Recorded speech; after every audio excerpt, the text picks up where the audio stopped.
Hello friends, তোমাদের সকলকে দাদাজি চ্যানেলে স্বাগত। দেখো, ফোর্থ সেমিস্টারের পরীক্ষার কিন্তু আর বেশি দিন নেই, মাত্র 1 মাস সময় আছে। ঠিক আছে, তোমাদের পরীক্ষা 12 ফেব্রুয়ারি থেকে শুরু। তাহলে আজকে কিন্তু আমি তোমাদের যে রাষ্ট্রবিজ্ঞানের 6টি অধ্যায় আছে, 6টি অধ্যায় বা ইউনিট বলো, সেই 6টি অধ্যায় থেকে কিন্তু আজকে ফাইনাল সাজেশন দেব।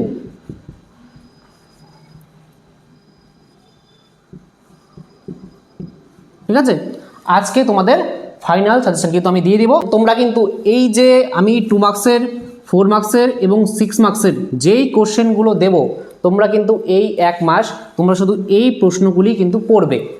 ঠিক আছে, যারা আগে পড়োনি তোমরা এই 1 মাসই পড়বে।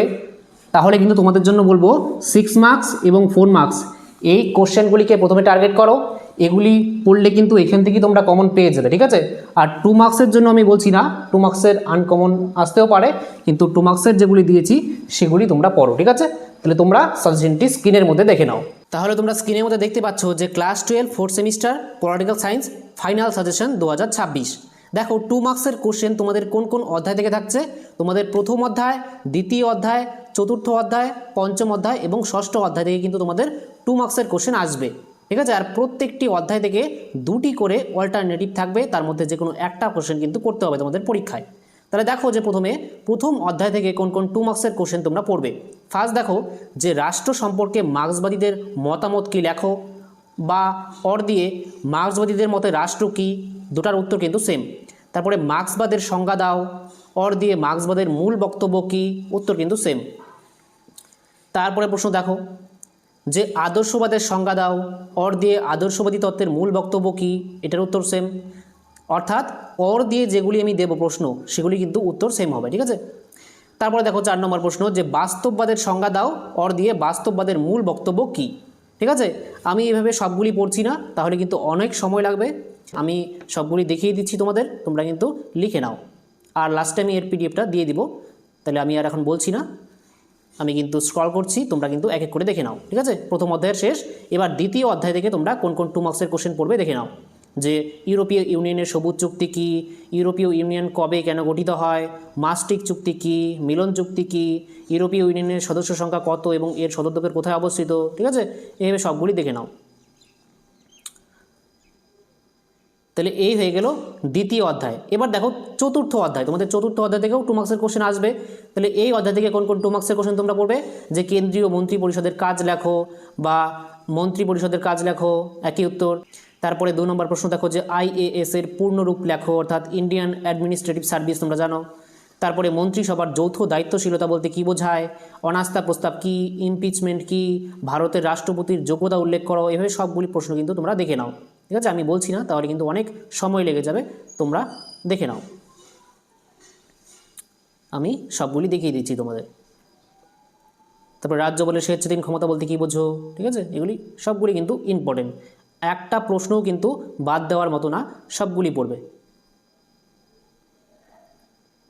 ঠিক আছে, এবার দেখো যে পঞ্চম অধ্যায়, তোমাদের পঞ্চম অধ্যায় থেকেও কিন্তু 2 মার্কসের কোশ্চেন থাকবে।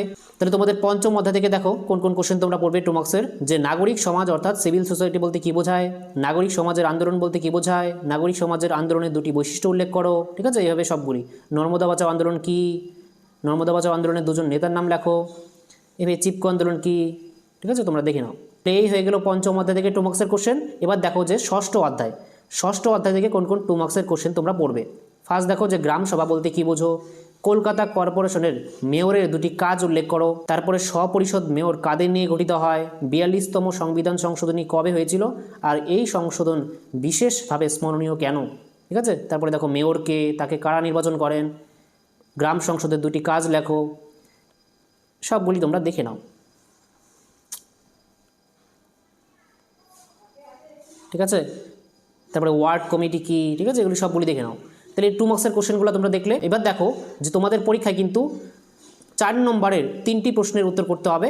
আর সেই 3টি প্রশ্ন কোন কোন অধ্যায় থেকে থাকছে, দ্বিতীয় অধ্যায় থেকে থাকবে, পঞ্চম আর ষষ্ঠ, এই 3টি অধ্যায় থেকে তোমাদের 3টি 4 নম্বরের প্রশ্নের উত্তর করতে হবে। তাহলে দেখো যে দ্বিতীয় অধ্যায় থেকে কোন কোন 4 মার্কসের কোশ্চেন তোমরা পড়বে। ফার্স্ট হচ্ছে ইউরোপীয় ইউনিয়নের উদ্দেশ্যগুলো সংক্ষেপে আলোচনা করো। তারপরে ইউরোপীয় ইউনিয়নের গঠন আলোচনা করো, অর দিয়ে ইউরোপীয় ইউনিয়নের সাংগঠনিক কাঠামো আলোচনা করো, অর দিয়ে ইউরোপীয় ইউনিয়নের 4টি প্রধান প্রতিষ্ঠান সম্পর্কে সংক্ষিপ্ত আলোচনা করো। তাহলে যেগুলি অর দিয়ে আছে তার মানে সবগুলির উত্তর সেম। তারপরে ইউরোপীয় ইউনিয়নের সাফল্যের সংক্ষিপ্ত বর্ণনা দাও, বা এভাবে যদি প্রশ্ন আসে যে ইউরোপীয় ইউনিয়নের সফলতা আলোচনা করো, একই কিন্তু উত্তর। তারপরে সার্কের উদ্দেশ্যগুলি সংক্ষেপে আলোচনা করো, আর সার্কের প্রতিবন্ধকতা বা সীমাবদ্ধতাগুলি উল্লেখ করো। তাহলে এই হয়ে গেল তোমাদের যে দ্বিতীয় অধ্যায় থেকে কোন কোন 4 মার্কসের কোশ্চেন তোমরা পড়বে, ঠিক আছে। এইগুলি কিন্তু এখান থেকে কিন্তু কমন পড়ে যাবে, তাহলে তোমরা এগুলি পড়ে যাবে। তারপরে পঞ্চম অধ্যায় থেকে দেখো আমি 5টি কোশ্চেন রেখেছি 4 নম্বরের, যে নাগরিক সমাজের আন্দোলনের গুরুত্ব আলোচনা করো, ভেরি ভেরি ইম্পর্টেন্ট। তারপরে নর্মদা বাঁচাও আন্দোলনের কারণ সংক্ষেপে আলোচনা করো, নর্মদা বাঁচাও আন্দোলনের ফলাফল সংক্ষেপে আলোচনা করো, চিপকো আন্দোলনের কারণগুলো সংক্ষেপে আলোচনা করো, আর চিপকো আন্দোলনের ফলাফল সংক্ষেপে আলোচনা করো। তাহলে এগুলি কিন্তু মোস্ট ইম্পর্টেন্ট পঞ্চম অধ্যায়ের, এগুলি তোমরা পড়বে এই 5টি কোশ্চেন। তারপরে ষষ্ঠ অধ্যায় দেখো, যে ভারতের সংবিধান সংশোধন পদ্ধতি আলোচনা করো, বা 368 নং ধারা অনুযায়ী ভারতের সংবিধান সংশোধনের পদ্ধতি আলোচনা করো। তারপরে 2 নম্বর দেখো, যে 73তম সংবিধান সংশোধনী আইনের বৈশিষ্ট্যগুলি আলোচনা করো, গ্রাম পঞ্চায়েতের গঠন ও কার্যাবলী আলোচনা করো, ভেরি ভেরি ইম্পর্টেন্ট। পঞ্চায়েত সমিতির গঠন ও কার্যাবলী আলোচনা করো, জেলা পরিষদের গঠন ও কার্যাবলী আলোচনা করো, আর 74তম সংবিধান সংশোধনী আইনের বৈশিষ্ট্যগুলি আলোচনা করো। তাহলে ষষ্ঠ অধ্যায় থেকে কিন্তু 4 নম্বরের এই সবগুলি পড়বে। এবার দেখো যে 6 মার্কসের কোশ্চেন, 6 মার্কসের কোশ্চেনও কিন্তু তোমাদের পরীক্ষায় 3টি লিখতে হবে, আর সেই 3টি যে কোশ্চেন প্রথম অধ্যায় থেকে থাকছে, তৃতীয় অধ্যায় থেকে থাকছে, আর চতুর্থ অধ্যায় থেকে থাকছে, ঠিক আছে। 3টি অধ্যায় থেকে কিন্তু 2টি করে থাকবে, ঠিক আছে। একটি অধ্যায় থেকে 2টি প্রশ্ন থাকবে, তার মধ্যে একটি লিখতে হবে, তোমাদের অল্টারনেটিভ থাকবে। তাহলে দেখো যে প্রথম অধ্যায় থেকে কোন কোন 6 মার্কসের কোশ্চেন তোমরা পড়বে। ফার্স্ট দেখো, যে আন্তর্জাতিক সম্পর্কের বিকাশ বা বিবর্তন আলোচনা করো, ভেরি ভেরি ইম্পর্টেন্ট। তারপরে বাস্তববাদ, আদর্শবাদ, উদারনীতিবাদ, মার্ক্সবাদের বৈশিষ্ট্যগুলি সংক্ষেপে আলোচনা করো। তাহলে এখানে কিন্তু টোটাল 4টি প্রশ্ন, ঠিক আছে, 4টি আর একটি উপরে 5টি কিন্তু আমি প্রথম অধ্যায় থেকে দিলাম। তাহলে এই 5টির মধ্যে থেকে কিন্তু তোমরা কমন পেয়ে যাবে 6 নম্বরের জন্য, বোঝা গেল। নেক্সট দেখো তৃতীয় অধ্যায় থেকে কোন কোন 6 মার্কসের কোশ্চেন পড়বে। এই অধ্যায় থেকেও আমি কোশ্চেন রেখেছি হচ্ছে 5টি, ঠিক আছে, 5টি কোশ্চেন রেখেছি 6 নম্বরের। এই 5টি থেকেই কিন্তু তোমরা কমন পেয়ে যাবে। ফার্স্ট দেখো, যে বিশ্বায়ন কাকে বলে আর বিশ্বায়নের প্রধান বৈশিষ্ট্যগুলি আলোচনা করো। এ হবে 2+4, ঠিক আছে। বিশ্বায়ন কাকে বলে এটার জন্য 2, আর বৈশিষ্ট্যের জন্য 4, এভাবে 6 মার্কসের আসতে পারে। অথবা বিশ্বায়নের প্রধান বৈশিষ্ট্যগুলি আলোচনা করো, একটাই কিন্তু 6 মার্কসের আসতে পারে। তারপরে বিশ্বায়নের প্রকৃতি আলোচনা করো, এটাও আসতে পারে 6 মার্কসের। আর নিচে যে আমি অর দিয়ে লিখেছি, বিশ্বায়নের বিভিন্ন রূপগুলি আলোচনা করো, বিশ্বায়নের বিভিন্ন দিকগুলি সম্পর্কে আলোচনা করো, উত্তর কিন্তু সেম, ঠিক আছে। নেক্সট দেখো 3 নম্বর, যে বিশ্বায়নের অর্থনৈতিক প্রভাব আলোচনা করো, অর দিয়ে বিশ্বায়নের অর্থনৈতিক পরিণতিসমূহ আলোচনা করো, অর দিয়ে বিশ্বায়নের অর্থনৈতিক ফলাফলগুলি আলোচনা করো। তাহলে প্রভাব, পরিণতি আর ফলাফল উত্তর কিন্তু সেম, ঠিক আছে। কোশ্চেন ঘুরিয়ে দিলে কিন্তু তোমরা গুলিয়ে ফেলো না, যে উত্তর কিন্তু সেম হবে, ঠিক আছে।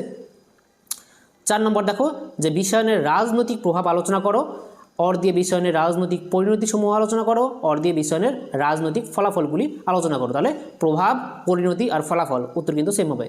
তারপরে বিশ্বায়নের সাংস্কৃতিক প্রভাব আলোচনা করো, আর সাংস্কৃতিক পরিণতিসমূহ আলোচনা করো, আর বিশ্বায়নের সাংস্কৃতিক ফলাফলগুলি আলোচনা করো, উত্তর কিন্তু সেম। তাহলে এই তোমাদের যে বলতে পারো তৃতীয় অধ্যায়, এই তৃতীয় অধ্যায় থেকে আমি এই 5টি কোশ্চেন দিলাম, তোমরা কিন্তু এই 5টি কোশ্চেন পড়ে রাখবে ভালো করে।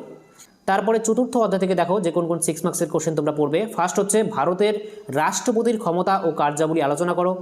নেক্সট ভারতের প্রধানমন্ত্রীর ক্ষমতা ও কার্যাবলী আলোচনা করো।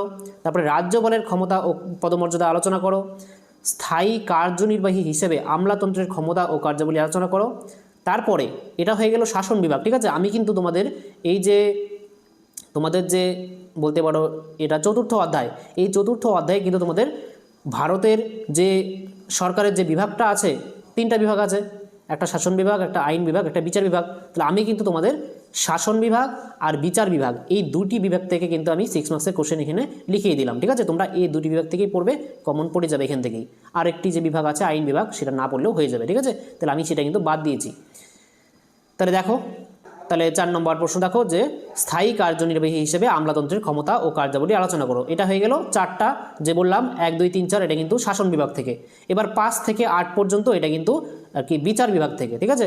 সুপ্রিম কোর্টের গঠন ও কার্যাবলী আলোচনা করো, হাইকোর্টের গঠন ও কার্যাবলী আলোচনা করো, জনস্বার্থ মামলা সম্পর্কে সংক্ষিপ্ত আলোচনা করো, আর ক্রেতা সুরক্ষা আদালত সম্পর্কে একটি টিকা লেখো।